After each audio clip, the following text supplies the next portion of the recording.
Hello મિત્રો, કેમ છો તમે બધા? આઈ હોપ તમે બધા મજામાં હશો. તો આજની આપણી રેસીપી છે મસૂરની દાળ બનાવીશું, જે આપણે કુકરમાં બાયફા વગર આ દાળનો આપણે કાચો જ વઘાર કરીશું. તો તેના ઇન્ગ્રેડિયન્ટ્સ જોઈ લઈએ.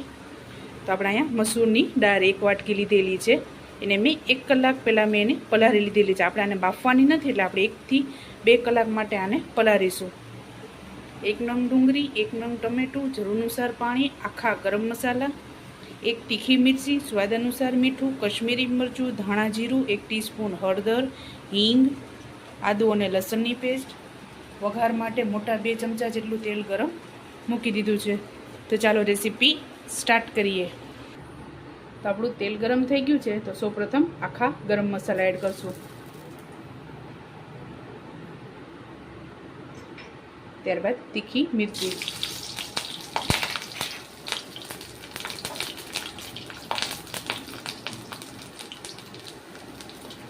ત્યારબાદ હિંગ એડ કરશું.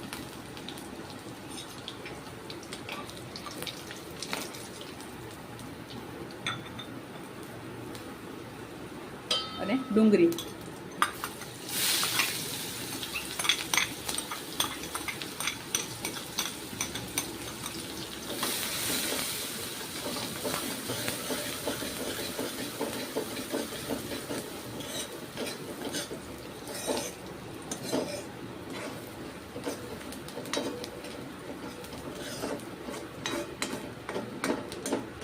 તો ડુંગળીને આપણે ગોલ્ડન બ્રાઉન થવા દઈશું. ત્યારબાદ આદુ અને લસણની પેસ્ટ એડ કરશું.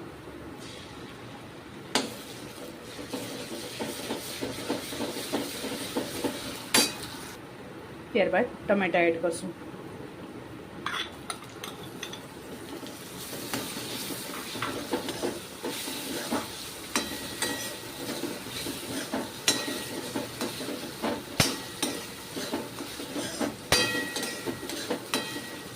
આપણે આમાં મેઇન ટેસ્ટ આદુ અને લસણનો જ હશે. 1 ટીસ્પૂન હળદર, સ્વાદ અનુસાર મીઠું એડ કરશું.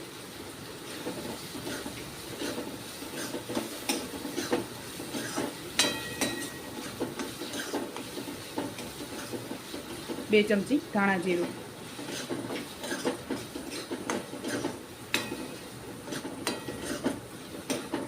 થોડુંક પાણી એડ કરશું.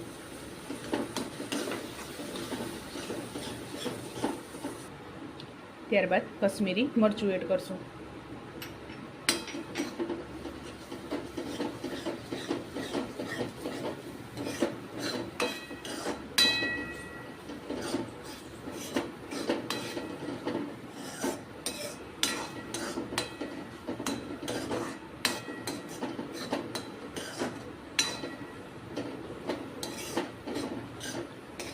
આ દાળને ચડતા વાર લાગે છે, પણ ખાવામાં એકદમ ટેસ્ટી લાગે છે. આમાં તમારે વાટેલો ગરમ મસાલો પણ એડ નહીં કરવો પડે.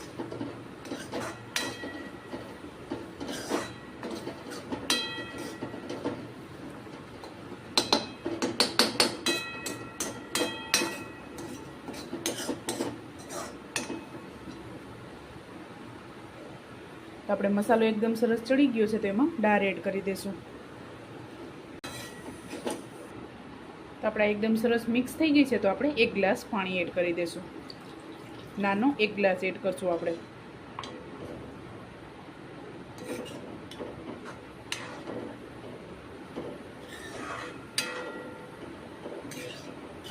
પછી જરૂર લાગશે તો આપણે એડ કરશું, કારણ કે આપણે એકદમ આને ઘૂંટવાની નથી.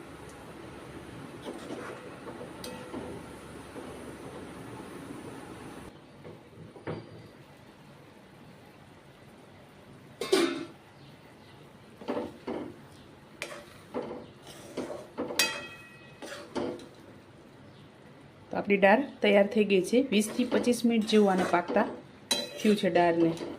આ જ રીતે આપણે બનાવવાની છે. એકદમ પાણી જેવી દાળ આપણે નથી કરવાની, જે રીતે કુકરમાં કરીએ છીએ એ રીતે નહીં. તો આપણે આ તૈયાર થઈ ગઈ છે. તો આને સર્વ કરીશું. તો ચાલો મિત્રો, તૈયાર છે આપણી મસૂરની દાળ. તમે પણ આ જ રીતે બનાવજો અને મને યાદ કરજો. મારા વિડીયોને લાઇક, શેર અને સબસ્ક્રાઈબ કરવાનું ભૂલતા નહીં. તો ચાલો મળીએ નેક્સ્ટ વિડીયોમાં.